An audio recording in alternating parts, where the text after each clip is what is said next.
Salve, salve, rapaziada! Como é que vocês estão aí, criptomilionários? Sejam muito bem-vindos aqui a mais um Informa Anax, nosso papo da semana. Galera, hoje, quarta-feira, a gente vai trocar uma ideia aí sobre os principais indicadores macroeconômicos, tá? A gente vai falar sobre os dados que saem hoje. Fala do Powell, que colocou aí um pouco de alívio no mercado, a gente vai comentar um pouquinho sobre ela. Já na parte de cripto a gente vai falar aí sobre a DCG que começa a vender as cotas do fundo de Bitcoin da Grayscale para pagar os credores, tá? E a gente tem ainda a atualização da Lido Finance que vai começar a permitir os saques do Ethereum na plataforma. E temos também Genesis e Gemini aí chegando em um acordo, né? Lembrando que a Genesis aí, se eu não me engano, tá devendo 900 milhões de dólares aí para Gemini, né? E agora eles entraram em acordo, tá? E por último a gente vai falar aí sobre um dos casos que a gente comentou aqui também, que é o caso da Bryce Company, né? Piramideiro tem que se fuder. Esses caras estão processando todo mundo que fala deles, né? Então foda-se, esses caras aí tinham que cair uma hora e parece que está caindo. Aleluia, tá? Então vamos lá, galera. Tudo isso aí, como sempre, logo depois da nossa vinheta. Vamos pra ela.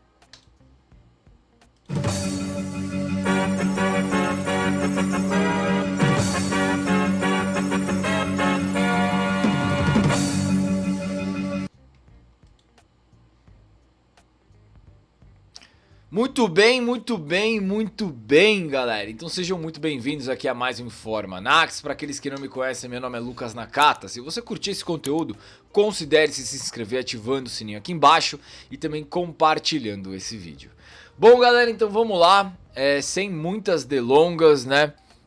Não consegui fazer o vídeo de segunda-feira, peço desculpas, mas ontem saiu aí a gente trocando ideia sobre a ganância. Importante vídeo, viu, galera? Importante vídeo. Muita gente ignora o poder da ganância em cima do ser humano até sentir a primeira picadinha do mosquito da ganância, tá? Então, assim, tomem cuidado. Eu acho que é muito bom vocês terem controle, saberem momentos em que vocês estão sendo gananciosos e vocês datarem isso. Porque uma vez que você datou aquilo, se acontecer novamente, você sabe como é que você tem que agir, tá? Então, eu recomendo o vídeo de ontem, pesado pra vocês. Bom, então vamos pra agenda macro, né? Beleza. Então, ó, galera, é o seguinte, hoje, o que a gente tem?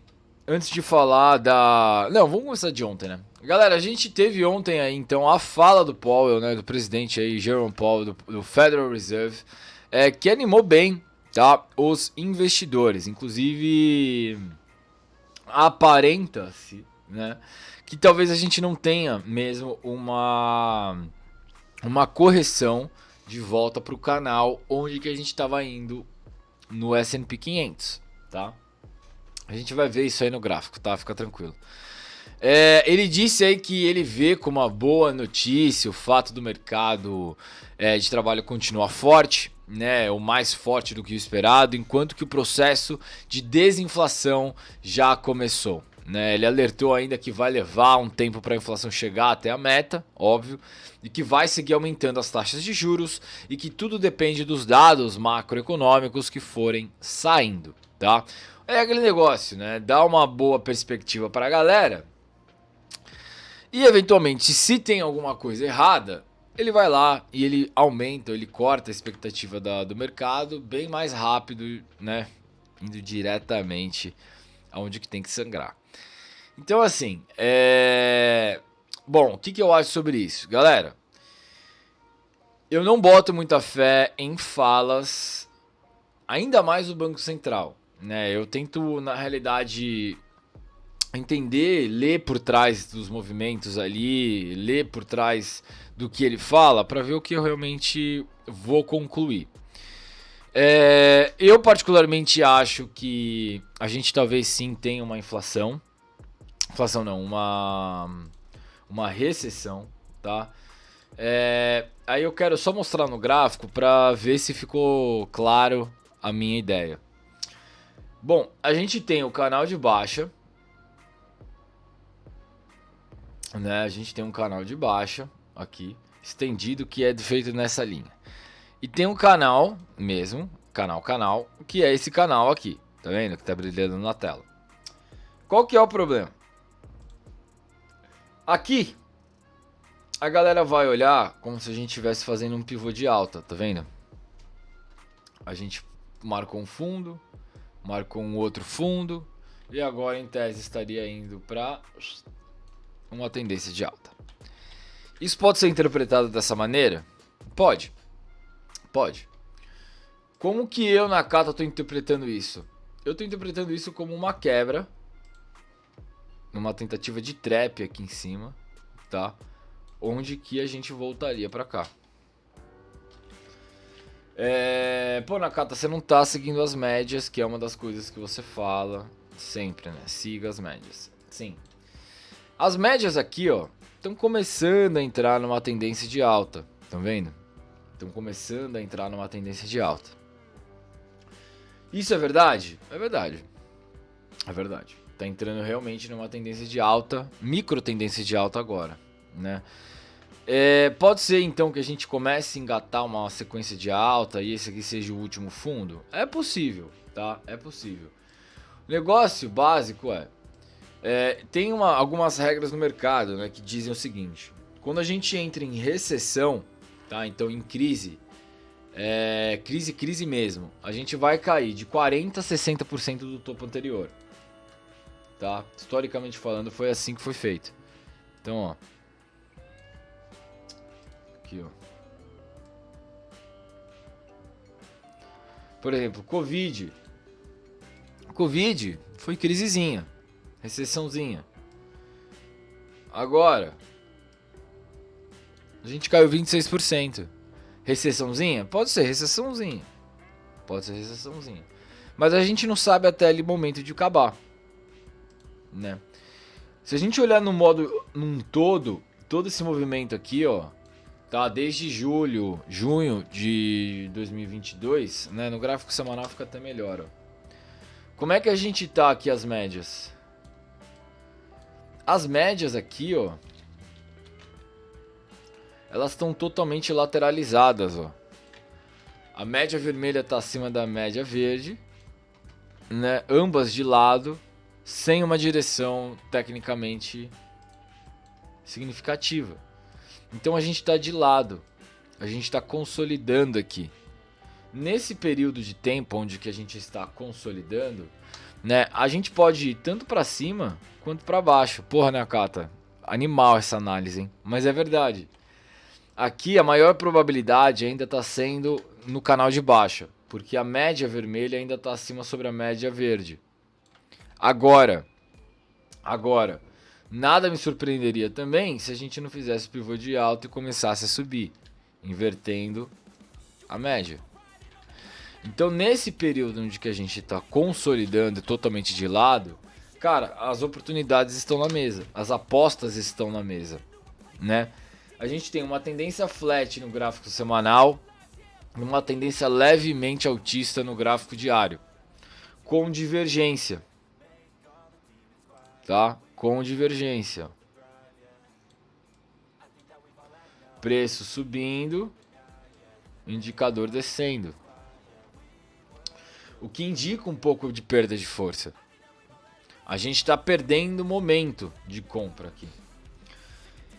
Então fica meio complicado de dizer se a gente efetivamente vai ter uma alta. Entendeu? Então assim, galera. Bom, eu ainda fico preso à minha análise inicial. Eu ainda acho que isso aqui é uma perda de força, tá?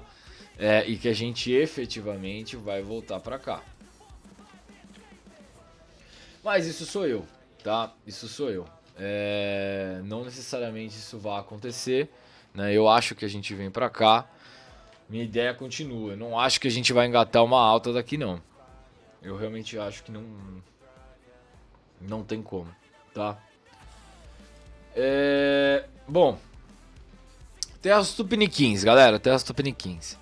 Nas terras tupiniquins aqui, então, a gente viu o presidente Lula voltando a criticar mais uma vez o patamar da Selic, né, reclamar da política monetária conduzida pelo Banco Central e dizer que o presidente da instituição, né, o Roberto Campos Neto, tem que se explicar para o Congresso.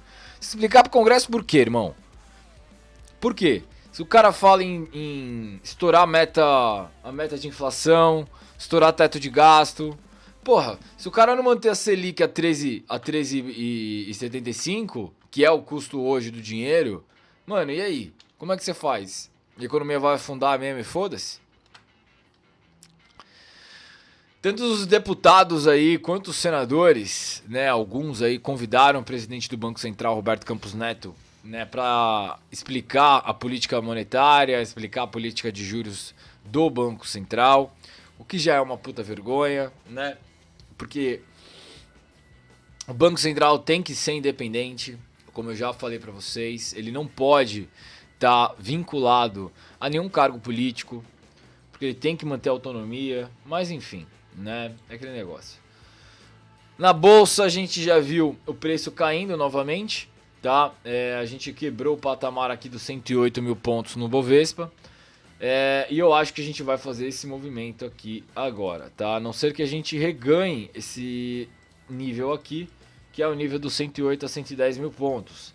Se a gente reganhar esse nível, tá? Então reconsolidar aqui, começar de fazer uma base nessa região, a gente pode procurar aí o patamar dos 116 mil pontos. Caso contrário, eu acho que a gente volta para o 100k aqui embaixo, tá? A gente volta para os 100 mil pontos aqui embaixo, tá? Eventualmente até voltando para os 93.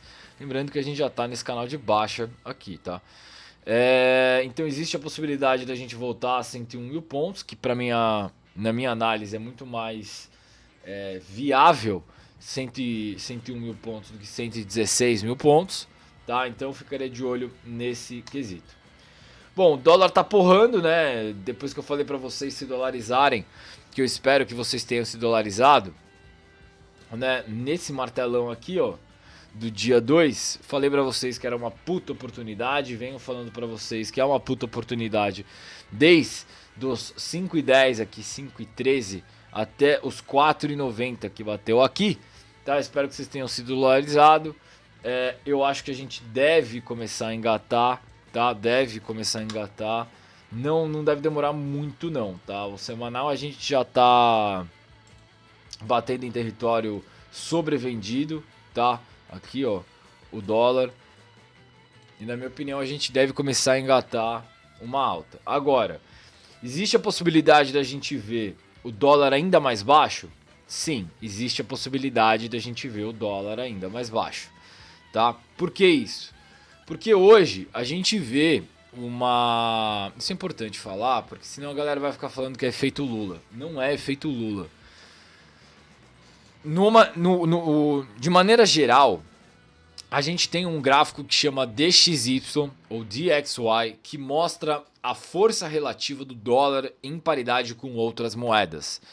Quando ele sobe, ele está ganhando força. Quando ele desce, ele está perdendo força, né? Então, assim, o que acontece com o DXY, né, o DXY?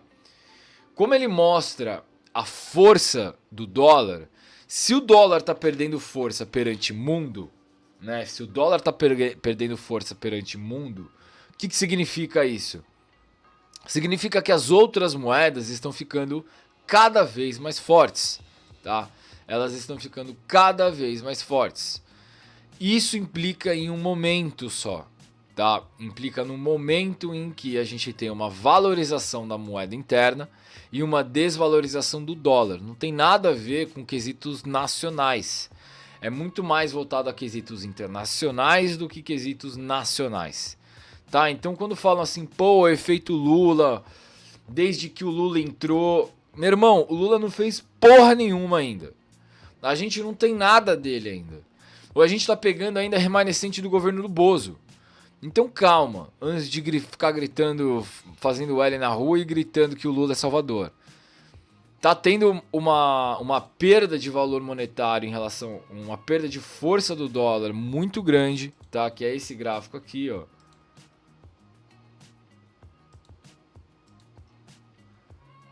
Esse gráfico aqui, que é o DXY, tá? O DXY, em que ele mostra a força do dólar, como eu falei para vocês, ó. Agora ele está se desvalorizando. Ele não está se valorizando, está se desvalorizando. Se ele está se desvalorizando, tá? Então ainda tem tempo. Porque na realidade a tendência aqui é subida ainda. A tendência de alta ainda se mantém, ó. Tá? Ainda se mantém. Eu já tinha até marcado aqui esse nível.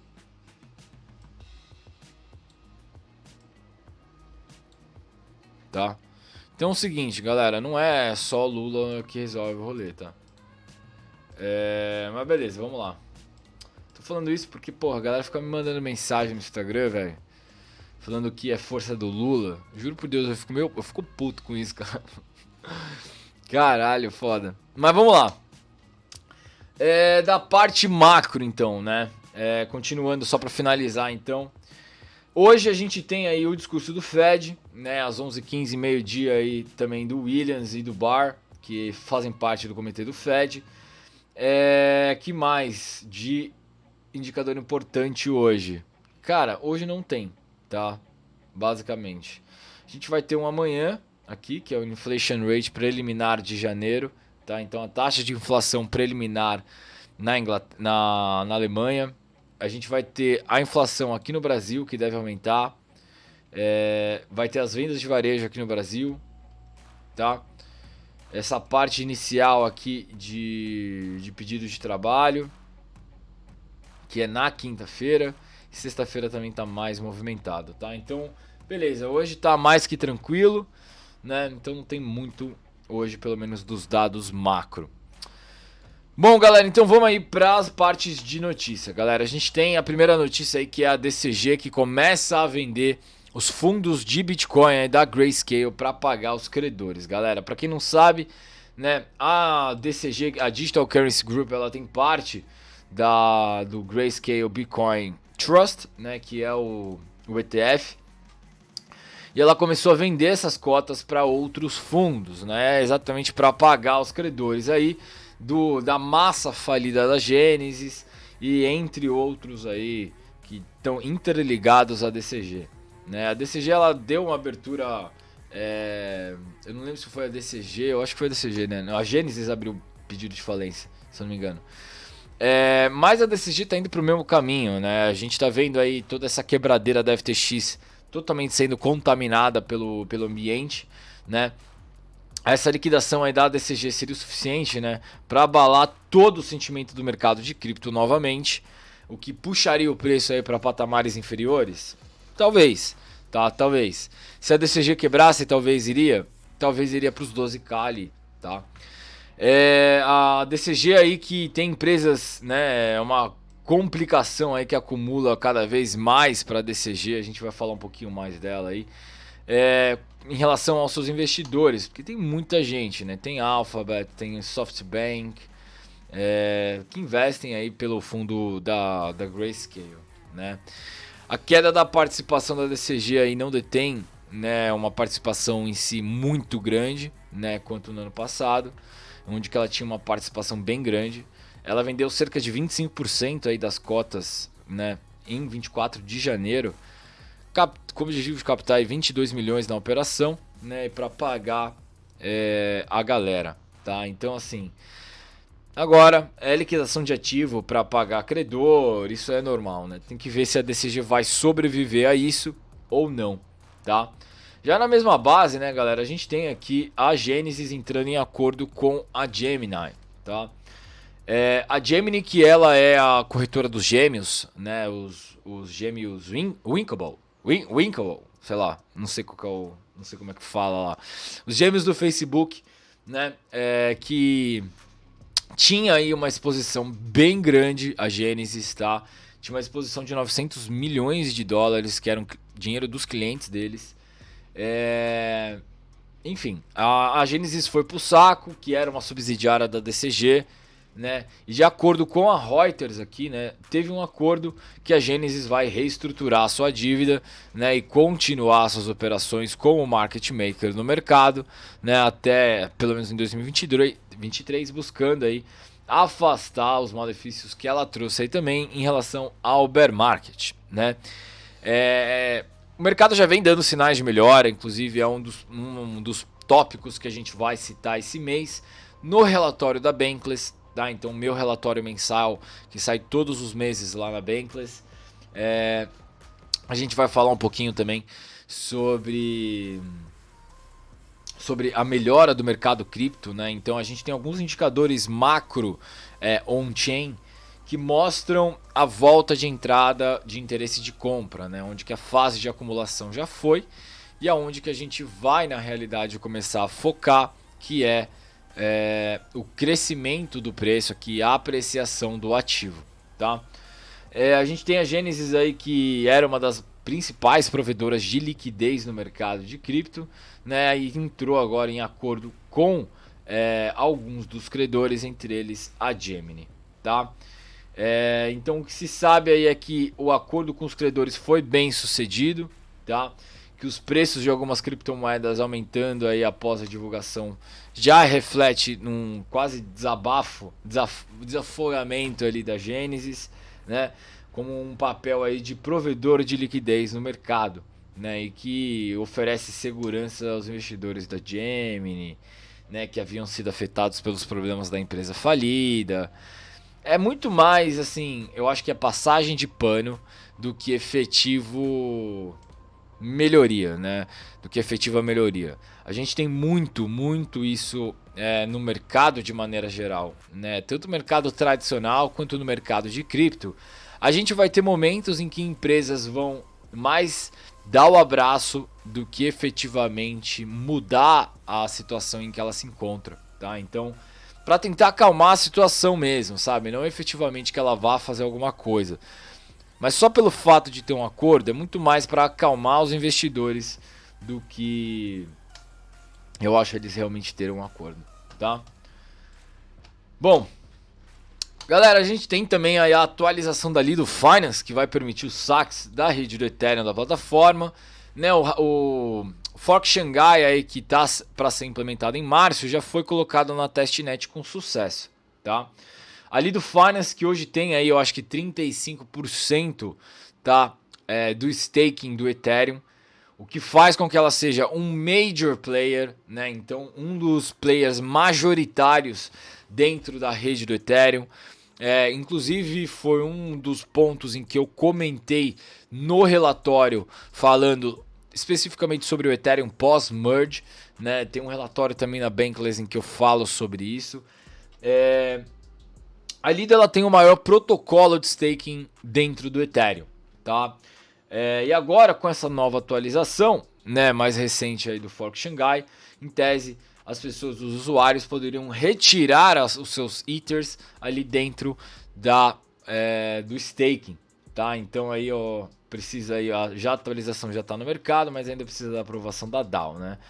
Da Organização Autônoma Descentralizada, né? Que vai apresentar aí os recursos principais para os saques da Lido, né? E que pretende melhorar o staking aí, aumentando a sua descentralização.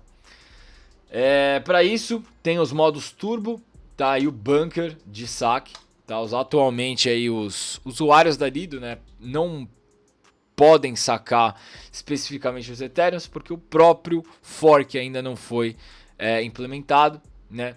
Mas com a nova atualização do Ethereum, né, que vai ocorrer em março, como eu falei, já antecipou aí que pretende executar os saques, né? Então, de acordo com a equipe, vai existir dois tipos de saques na plataforma, o Turbo e o Bunker, tá? A principal delas aí é a velocidade dos saques, tá?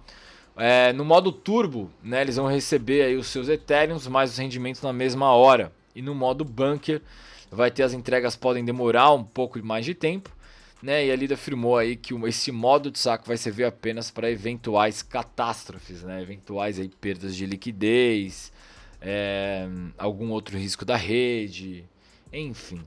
Isso aqui, ó, que eu acho que tá o perigo, tá? Quando vocês leem esse tipo de coisa, né? Então assim, já no modo bunker, as entregas poderão demorar um pouco mais. Contudo, o Lido afirmou que este modo de saque servirá apenas para eventuais catástrofes, ou seja, eventos com perdas de liquidez e algum outro risco perante a rede. Ou seja, eles vão segurar os seus Ethereum. Seu Ethereum não vai estar com você. A sua cripto não vai estar com você. A sua cripto, meu querido, vai estar com eles. E ponto final. E ponto final. Então, se tiver um evento catastrófico, você não vai receber o seu Ethereum no momento, tá? Já saiba disso. Enfim. Falou que vai atualizar o seu sistema aí para liberar e tal, né? Ainda assim, explica um pouquinho aí como é que funciona essa parte. Busca por mais descentralização, né? Eu acho que é uma grande mentira isso, porque a Lido, ela possui, cara, uma porcentagem escrota em relação aos outros protocolos de staking, tá?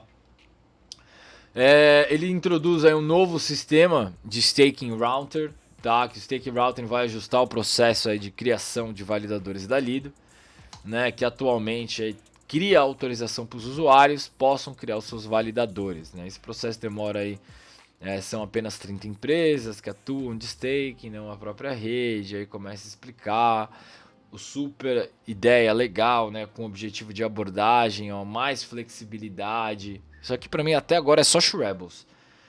Para os tipos de validadores poderem ingressar, né, permitir aí que enquadre, olha que legal, que bonito. O modelo, né? Porque vai permitir com que a comunidade crie modelos. Cara, tem que ver, isso aí tem que estar rodando. Se não tiver rodando para mim, isso aí para mim é papinho, tá? É papinho. Porque para eles descentralizar mais não vale a pena.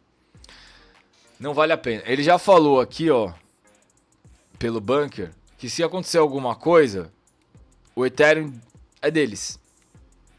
O Ethereum é deles. Então, para que ele vai procurar descentralização aqui? Sendo que a Lido já é centralizadaça. Faz sentido? Bom, seguindo. Galera, última notícia antes da gente entrar aqui nos gráficos. A gente tem, né, a Bryce Company aí mais uma vez aparecendo na mídia. Né, os clientes aí marcam protesto contra a Bryce Company porque eles não receberam o dinheiro deles. Né, eu vi um cara que botou 1.200.000, velho. A Bryce Company que trabalha com aluguel de criptomoedas e promete rendimentos de 8% ao mês. Quase dobrar qualquer investimento em um ano. Uma façanha que poderia lhe render aí o Nobel de Economia. Tá? Enfim. Bryce Company, que é a mesma ideia da Gas, consultoria. Tá, é piramideiro, o cara é piramideiro sim, tá? Ele tava desaparecido, aí ele volta, falou que ia jogar inclusive futebol com o Ronaldinho Gaúcho. Enfim, o cara, ele é um puta fanfarrão do caralho, né? O cara se diz especialista. O cara se comparou com o Steve Jobs, velho. Tá falando que ele era um visionário e que a culpa é da Binance, que na realidade não tá passando, que a Binance tá travando os pagamentos e que a Binance não tá depositando para ele, né? Isso aí, cara, para quem é leigo e não conhece o mercado de cripto, isso aqui é batata pro cara cair, né? Então toma muito cuidado. O cara tava dizendo aqui que vocês iam receber um monte de coisa, 8% ao mês. Cara, como é que você depende exclusivamente de uma companhia, né? Você não pode fazer isso. Nossa, cara, isso aqui é muito triste, assim, a história da Bryce Company, né? Então, piramideiro que fode 1 milhão de pessoas espalhadas pelo Brasil e pelo mundo novamente.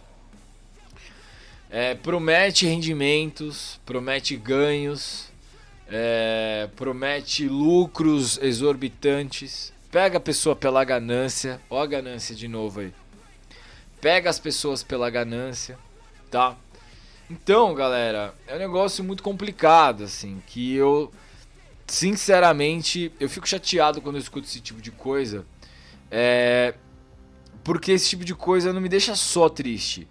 Esse tipo de coisa me deixa puto com um tipo de conhecimento que é passado, conhecimento, né? Que é passado através da opinião pública do que é cripto, do que é trading. Esse tipo de merda, desse tipo de boçal, que fode a minha profissão.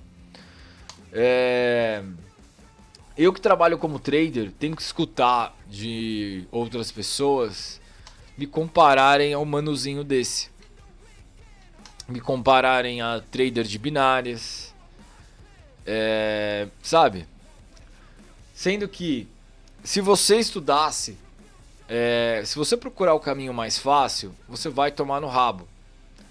Se você procurar o caminho mais difícil, que é estudar, que é entender o universo, é entender para que serve cada tipo de cripto, entender como é que você vai investir em cada cripto, entender técnicas de mercado, entender técnicas de mercado.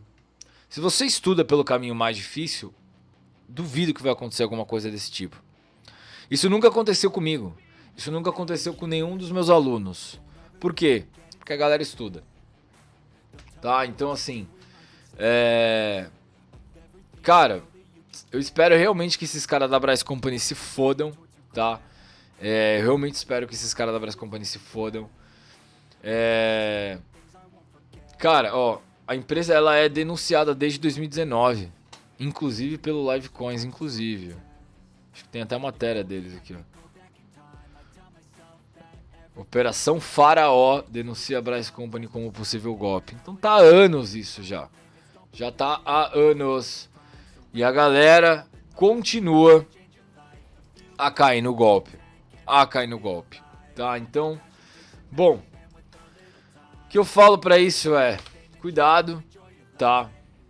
Salvem os seus amigos, salvem seus familiares. Sempre que tiver alguma coisa desse tipo, né, do quão fácil do quão tranquilo desconfie. Desconfie, tá bom? Bom, pra preço, galera, vamos lá pra preço. Pra preço em si, a gente tem aqui o Bitcoin na mesma posição, né?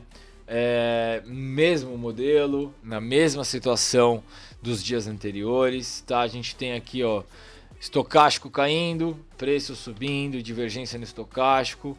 Tem divergência no IFR aqui, ó, que tá até mais visível, tá? Preço subindo e o indicador caindo, tá? Isso aqui é clássico de perda de força. O que poderia acontecer é, agora que a gente teve essa Golden Cross, tá? Que é o que normalmente tem muito trader que segue Golden Cross. Eu não sigo o Golden Cross, mas tem muito trader que segue. Pode ser que dê uma porradinha quando a gente chegar aqui, ó. Tá? Quando a gente chegar aqui, pode ser que a gente dê uma porradinha e tente quebrar, tá?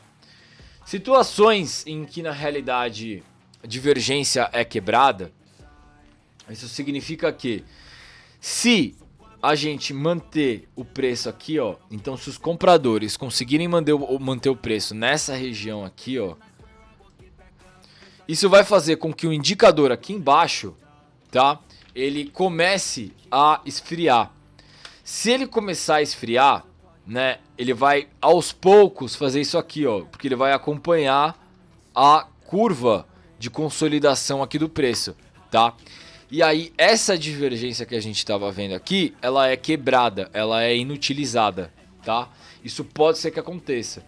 Se a gente manter o movimento lateralizado, então aqui em cima, na região dos 23 a 22.500, a gente pode ter um cooldown, né? Então um resfriamento do preço, dos indicadores, que vão fazer com que talvez ele inicie uma nova tendência de alta. Isso é possível, tá? Isso é válido, né? Então, ó, a gente dá uma porradinha, começa a cair e aí começa a fazer isso aqui, ó, seguindo a mesma ideia aqui em cima, tá?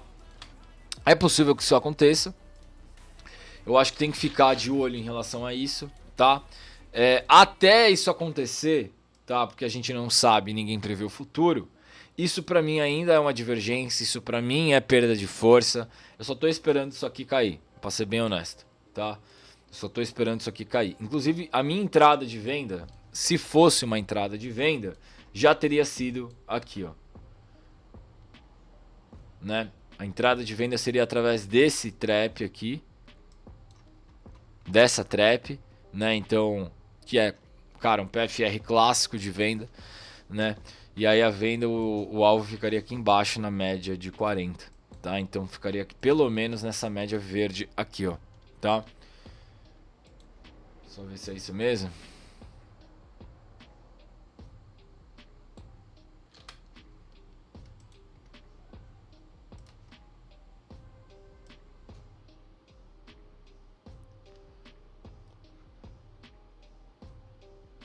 É, ficaria aqui. Seria 2 para 1, então ficaria na média de 40, tá? Isso aí seria para venda, tá? Para venda. Para compra agora, espero chegar aqui embaixo. 18.500, 20 e pouco, por aqui, tá? Mais ou menos isso. Beleza? Bom, o Ethereum continua também na mesma, tá? O Ethereum continua também na mesma. Inclusive tá até mais forte a divergência aqui, ó. Na mesma, pra mim tá perdendo força. E é isso, galera. Não tem muito mais da onde a gente fugir de análise, tá? Espero que vocês tenham curtido. Já deixa o seu like aí, como sempre. Se você é novo no canal, aproveita para se inscrever, tá? E é isso, galera. A gente fica por aqui, então. Espero que vocês tenham curtido. E a gente se vê, então, no próximo Informa Anax, galera. Então, até amanhã. Forte abraço. Valeu. E tchau, tchau.